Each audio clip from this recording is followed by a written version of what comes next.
My name is Dr. Ronald Noel of the Department of History at the University of the West Indies, and I would like to say a few words on emancipation in Trinidad and Tobago, and in so doing reflect on the way people attempted to resist slavery after the Haitian Revolution.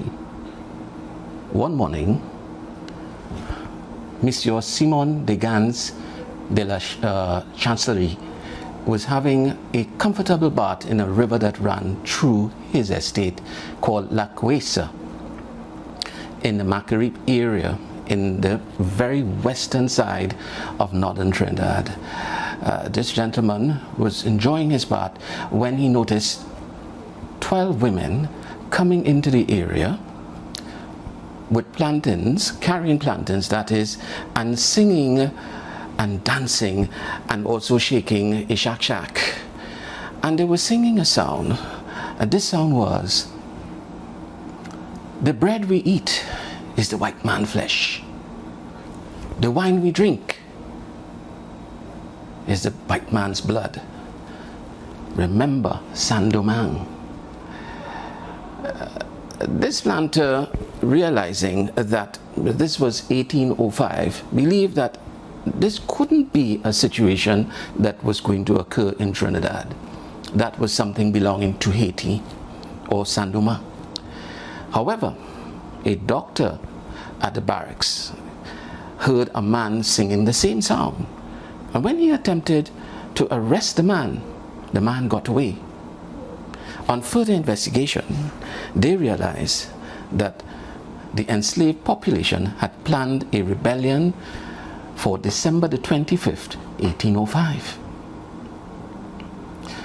Upon further investigation, they captured 15 perpetrators, and these perpetrators were tried. In 1834, there was the Abolition Act, and the Governor Hill in Port of Spain went to the Treasury and proclaimed that the institution of slavery had finished. It had ended. However, he announced that there were to be an apprenticeship period of 6 years. The people in the streets, on hearing that, shouted and chanted, "Pas de César! Pas de César! Pas de César! Pas de César!" Not 6 years more. Not 6 years more. That kind of thing demonstrated that they saw this 6 years as an inconvenience to their freedom, a real inconvenience. And therefore, they had to survive this. Eric Williams tells us that the population of enslaved people was divided into predials attached, predials unattached, and non-predials. And he gave some ideas as to the amount of people, right, this would have meant in terms of compensation. Overall, though, in the West Indies, when emancipation occurred, the British authorities decided to compensate planters with a whopping £20 million. Note that I said planters. There was no compensation for the enslaved people. Remember, pas de César, pas de César, point de César, point de César. Not 6 years more. So the people were not getting anything, but the planters were, and while doing so, they were delayed their freedom. Where does that put us? What does freedom really mean?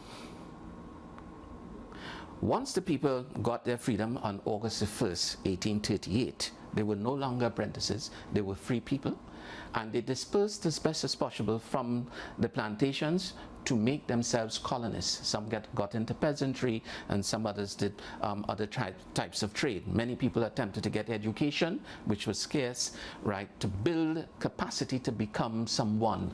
And in time, we would see many of these people becoming part of the black middle class, or upwardly mobile black middle classes. So emancipation for us in Trinidad and Tobago and the West Indies as a whole is that moment when we leave the shackles of slavery and we attempt to live a life as any normal human being. In other words, live under civil and human rights, rights that we did not have before under the British. And in so doing, right, try to create what we have today as the black diaspora in Trinidad, as well as the black diaspora in Tobago, as well as the black diaspora in the Caribbean.